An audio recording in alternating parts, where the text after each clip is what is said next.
আমি নীলাঞ্জন, আমার এখন বয়স ৪৫। একটা প্রাইভেট কোম্পানিতে মাঝারি মাপের চাকরি করি, যা মাইনে পায় তাতে মোটামুটি মন্দ চলে না। বিয়ে করেছি আজ প্রায় ১৫ বছর হলো। বউয়ের কথা পরে বলা যাবে না হয় আজ, বরং নিজের কৈশোর থেকে যৌবনে পা দেওয়ার সময় অবধি বিভিন্ন ঘটনাগুলি এক এক করে বলতে শুরু করি।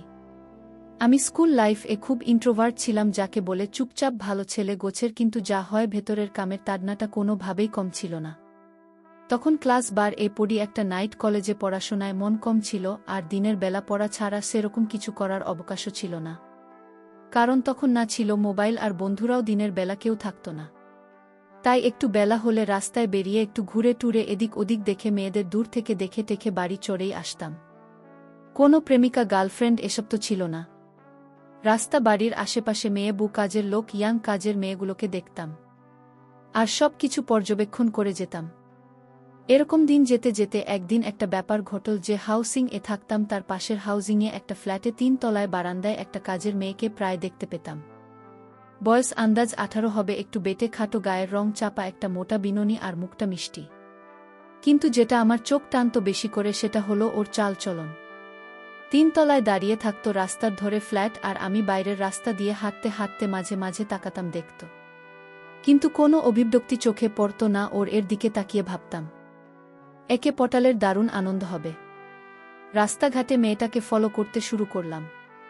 যখন বাজার বা দোকানপাটে যেতে দেখতাম, কখনো এক পিস ফ্রক, কখনো জামার স্কার্ট এরকমই পরতে দেখতাম। অনেকবার পেছন ফিরে তাকিয়েছে, কিন্তু কোনো সিগন্যাল না পাওয়াতে ভয়ও লাগত গিয়ে কথা বলতে। একদিন সন্ধেবেলা ওর পিছু নিয়েছি। দেখলাম নিজের বাড়ির রাস্তা না ধরে একটা গলি ধরল। ওই গলিতে লোকজন খুব কম যাতায়াত করত, কারণ ওটা দিয়ে একটা মাঠে যাওয়া যেত, আর তার পাশেই একটা হাউসিং, ওটাকে শর্টকাট হিসাবে ব্যবহার করত সবাই।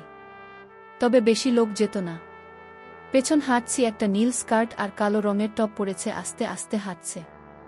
আমি ২০ ফিট মতো ডিস্টেন্স রেখে হাঁটছি, আর ভাবছি আজ কি ভাগ্য খুলবে। সেদিন যেন একটু আস্তে হাঁটছিল, হঠাৎ দেখি দাঁড়িয়ে গেল আর পেছন ফিরল।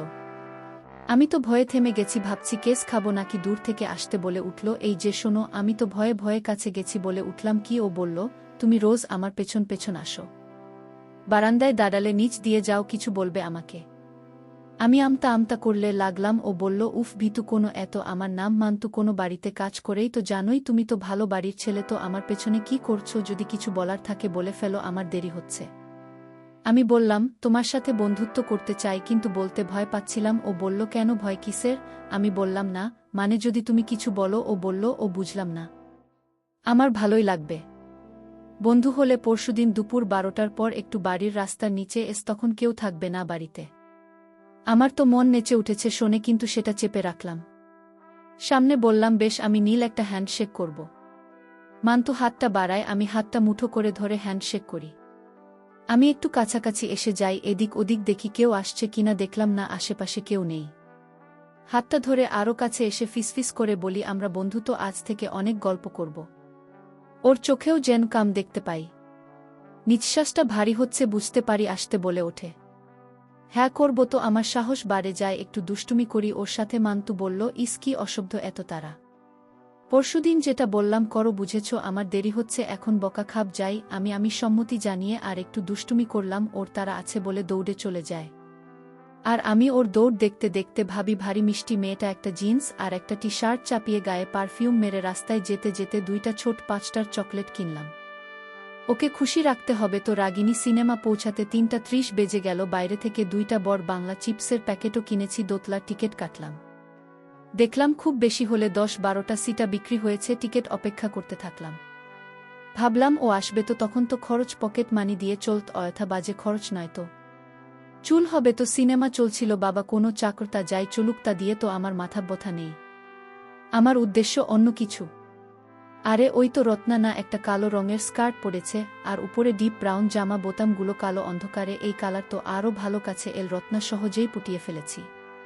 পরের দিনটা কোনোভাবে কেটে যায়। ওর বারান্দার নিচ দিয়ে যাই বারে বারে, যখন আসে দূর থেকে হাসি দেখতে পাই। আমি কিস দেওয়ার ভাব করি, আর মান্তু এদিক এদিক দেখে সেতে ক্যাচ করতে থাকে। এভাবেই দিনটা কেটে যায়। অন্য কাজের মেয়েগুলোকেও রাস্তাঘাটে দেখতে থাকি আমি, কিন্তু অপেক্ষা থাকে পরের দিনটার জন্য। হোক না কাজের মেয়ে মানুষ, তো ওর সাথে প্রচুর আনন্দ করব, এসব ভাবতে থাকি। সেদিন ভাবছিলাম যদি বেরোই একবার কথা বলবো, কিন্তু সেদিন আর দেরি হলো না। কি রকমই সন্ধেবেলা মার্কেটে এসে একটা বৌদিকে দেখতে থাকি। মধ্যবিত্ত হবে, কিন্তু হাঁটা চলা কেমন একটা আকর্ষণীয় ভাব আছে। শুধু দূর থেকেই দেখে গেলাম, কাছে যাওয়ার মতো সুযোগ নেই। সেদিন রাতে ঘুমিয়ে আসছিল না। এত এক্সাইটেড লাগছিল, বারে বারে মনটা চঞ্চল হয়ে উঠছে। এসব ভাবতে ভাবতে ঘুমিয়ে পড়ি। সকালে উঠে নিত্যদিনের মতো সময় তো যাচ্ছে, কিন্তু মন তো ছটফট করছে। আবার মনের কোণে একটা অজানা ভয়ও লাগছে। বাড়িতে ঢোকাবে নাকি অন্য মতলবে কে জানে। কেউ যদি দেখে ফেলে, এসব আকাশ পাতাল ভেবে চলেছি। এদিকে মন কেন বলছে সুযোগ আসছে, ব্যবহার করে নাও। সময় যেন কাটছিল না। বেলা তখন 11:50। একটা পাজামা আর একটা টি শার্ট পরে রাস্তায় বেরিয়েছি।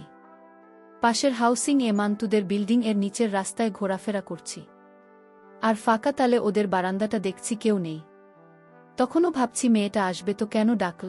এ সময় 12:10 বাজে। ঘড়ি দেখলাম, কারোর পাত্তা নেই। বারান্দায় বিরক্ত লাগছে, উৎকণ্ঠায় ভুগছি, মুরগি হলাম না তো। কিন্তু না, কে যেন বারান্দায় এল। ওই তো মান্তু, বা চুলটা খোলা, আবার ভিজে ভিজে, তার মানে স্নান করে বেরিয়েছে। একটা লাল টপ আর কালো স্কার্ট পরা। বারান্দার প্রায় নিচটায় এলাম। রাস্তায় ভয়ও লাগছে, এদিক ওদিক দেখছি যদি কেউ দেখে ফেলে। মান্টু একটা ছোট ইশারা করে নিচে তাকাতে বলল, আর একটা ছোট্ট কাগজে মোড়া কিছু নিচে এসে পড়ল। গুটি গুটি এগিয়ে তুললাম, খুলে দেখি একটা চাবি। উপরে তাকাতেই দেখি ইশারায় ওদের বিল্ডিং এর মেইন গেট। তা দেখাল এতক্ষণে বুঝলাম গেটে তালা পড়ে যায় আর সব ঘরে চাবি থাকে। এটা সেই চাবি, তার মানে ডাকছে আমায়। আস্তে আস্তে এদিক ওদিক দেখে ওদের বিল্ডিংয়ের নিচে গেটের সামনে গেলাম, আর তালাটা খুলে বন্ধ করে দিলাম। 3 তলায় উঠছি। সব ফ্লোরে 2টা করে ফ্ল্যাট। 3 তলায় পৌঁছে দেখি একটা দরজা হালকা খোলা। ভয়ও লাগছে, ঢুক কিনা, কাজটা ঠিক হচ্ছে কিনা, এসব ভেবে চলেছি। হঠাৎ খোলা দরজার ফাঁকে মান্তুর মুখ। ফিসফিস করে, এসো তাড়াতাড়ি। আর কিছু না ভেবে ঢুকে পড়লাম। আর ও দরজাটা বন্ধ করে দিল। হাত ধরে টেনে নিয়ে গেল ভেতরের একটা ঘরে, যেখানে একটা মাঝারি খাট আছে। ওর সাথে কথা বলে জানতে পারলাম এই সময় বাড়িতে কেউ থাকে না। সুযোগ বুঝে অনেক কিছু করা হলো। বন্ধুরা, ইউটিউবের করা নিয়মের কারণে এসব ঘটনা সরাসরি বলা যাচ্ছে না। তোমরা কমেন্টে দেওয়া লিঙ্ক থেকে আমার ওয়েবসাইট ভিজিট করো। সেখানে একদম খোলামেলা গল্প দেওয়া আছে। ওর সাথে অনেক গল্প করার পর বললাম, শোনো, আজ বেরো। আমি একদিনে বেশি গল্প ঠিক না। এরপর জামা কাপড় পরে চাবিকা নিয়ে বেরিয়ে যায়। নিচের গেট খুলে তালা মেরে ওর বারান্দার থেকে নামিয়ে দেওয়া দড়ি লাগানো ব্যাগে চাবিটা ভরে দিয়ে হাঁটা দিলাম। মনে মনে ভাবছি, কি দিন গেল একটা। তবে শুধু ওর সাথে গল্প করলে হবে না, ওর 2টা বান্ধবী কেমন সেটা যাচাই না করলে হবে না। অন্যায় কিসের কয়েকদিন এভাবেই কেটে গেল। সেদিন মান্তুর সাথে অনেক গল্প হয়েছে। মনে মনে ভাবতে শুরু করলাম, আবার সেই সুযোগের অপেক্ষায় ছিলাম। কিন্তু এর ফাঁকে একটা অন্য ঘটনা ঘটে গেল। দিনটা যতদূর মনে পড়ছে, রবিবার। সারা রাত মান্তুর কথা ভাবতে ভাবতে সময় কাটছে। সকাল 10টার সময় একটু মার্কেটে গেছি কিছু বাড়ির জিনিসপত্র কিনতে। পরনে একটা ট্র্যাক প্যান্ট আর একটা টি শার্ট। আমার যা অভ্যেস। এদিক ওদিক বৌদি মেয়ে, কাজের বউ, কাজের মেয়ে, সবাই কেনাকাটা করছে আর আমি তাদের দেখছি। আমাদের মার্কেটের সামনে কিছুটা সাজানো জায়গা আছে। সেখানে 3টা সিমেন্টের বেঞ্চ, মাঝে মাঝে ছেলে ছোকরা আর কখনো কখনো বুড়োদের আড্ডা বসে। দোকানে যাওয়ার আগে ভাবলাম একটু বসে একটা সিগারেট খাই। যে সময়ের কথা বলছি তখন ক্যাপস্ট্যান্ড বলে একটা সিগারেট পাওয়া যেত, সেটা 1 পিস কিনে মনের সুখে ধোঁয়া ছাড়ছি। আর এদিক ওদিক দেখছি। বেঞ্চে তখন আর কেউ নেই।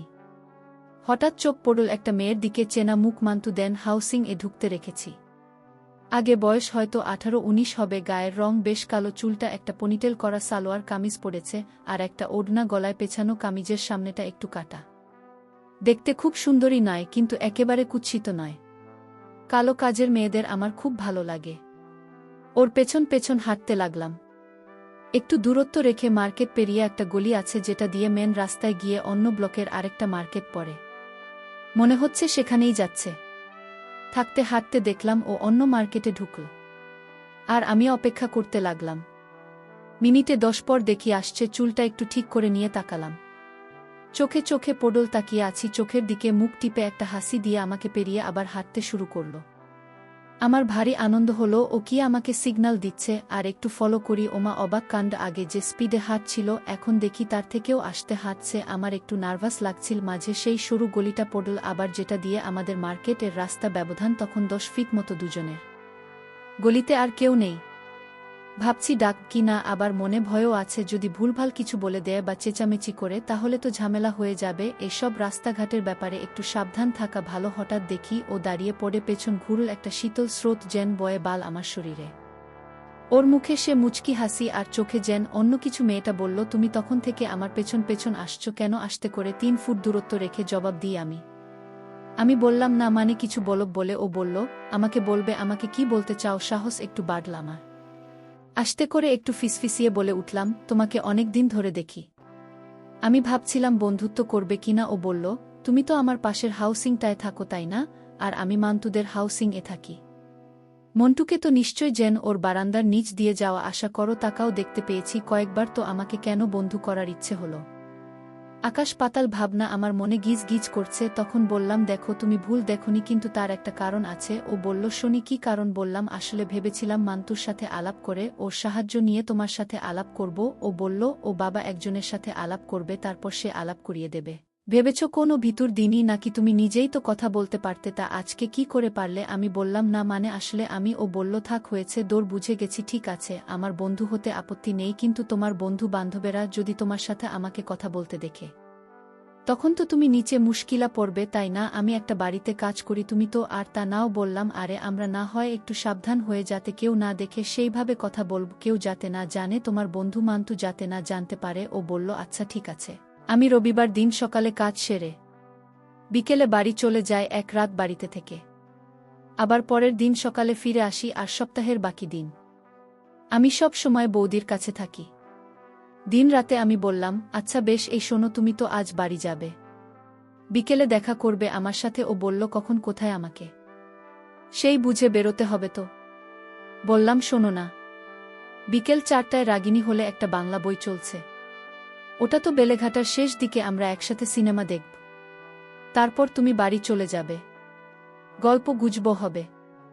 বলো না গো, যাবে? আর তোমার নাম কি বলো? আমার প্রেম মাখানো অস্ত্র ছাড়লাম এবার। আর সিনেমা দেখার প্ল্যানটাও তখন মাল্টিপ্লেক্স আসেনি, সিঙ্গল স্ক্রিন এরকমই একটা হলো ছিল। রাগিনী ও এর মুখটা জানা একটু লাল হলো, খুশি খুশি ভাব আর হবে না কোনো। সারা সপ্তাহ তো কাজ করে কেটে যায়, হয়তো একটু টিভি দেখে একটা ছেলে, তাও আবার মধ্যবিত্ত ঘরের, প্রেম প্রেম ভাব পড়বে না মানে? ও বলল, আচ্ছা ঠিক আছে, কোথায় আসব আর কখন বলে দাও। আমার নাম রত্না।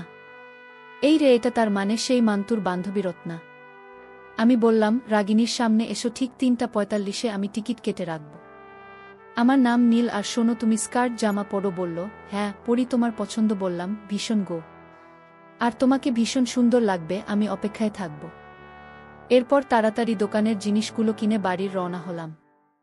দুপুরের খাওয়া সেরে ঠিক 3টা নাগাদ বেরিয়ে পড়লাম। একটা জিন্স আর একটা টি শার্ট চাপিয়ে গায়ে পারফিউম মেরে রাস্তায় যেতে যেতে 2টা ছোট 5 স্টার চকলেট কিনলাম, ওকে খুশি রাখতে হবে তো।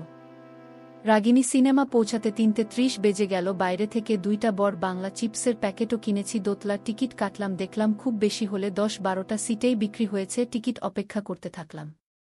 ভাবলাম ও আসবে তো, হোক, তখন তো খরচ পকেট মানি দিয়ে চলত, অযথা বাজে খরচ নয় তো। ওসল হবে তো। সিনেমা চলছিল, বাবা কোনো চাকরতা যাই চলুক, তা দিয়ে তো আমার মাথা ব্যথা নেই। আমার উদ্দেশ্য অন্য কিছু। আরে ওই তো রত্না না, একটা কালো রঙের স্কার্ট পরেছে আর উপরে ডিপ ব্রাউন জামা, বোতামগুলো কালো। অন্ধকারে এই কালার তো আরও ভালো। কাছে এল রত্না, চোখে চোখ, মুখে হাসি। বললাম, কি সুন্দর লাগছে তোমায়। ও একটু লজ্জা পেল। ওর হাত ধরে দোতলায় উঠতে লাগলাম। সিট পেলাম দেয়ালের থেকে 2টা বাদ দিয়ে। কিন্তু মজার কথা হলো, ওই রোতে আর কেউ নেই, আর পেছনের রোদেও কেউ নেই। বিজ্ঞাপন হচ্ছে, হলের হাইট বন্ধ হওয়ার অপেক্ষা করতে লাগলাম। অবশেষে লাইট নিভল। সিনেমার মাঝে অনেক কিছু ঘটে গেল। বন্ধুরা, ইউটিউবে এর কড়া নিয়মের কারণে এসব ঘটনা সরাসরি বলা যাচ্ছে না। তোমরা কমেন্টে দেওয়া লিঙ্ক থেকে আমার ওয়েবসাইট ভিজিট করো, সেখানে একদম খোলামেলা গল্প দেওয়া আছে। সিনেমা দেখে অনেক ক্লান্ত লাগছিল। রত্নার বেশ অনেকক্ষণই সিনেমা দেখেছে আর ললিপপ খেয়েছে। একটু পর রত্নাকে একটা গাড়িতে তুলে দিলাম। খেয়াল করলাম খুঁড়িয়ে খুঁড়িয়ে হাঁটছে। বন্ধুরা, তোমরা নিশ্চয়ই বুঝতে পেরেছ কি হয়েছে।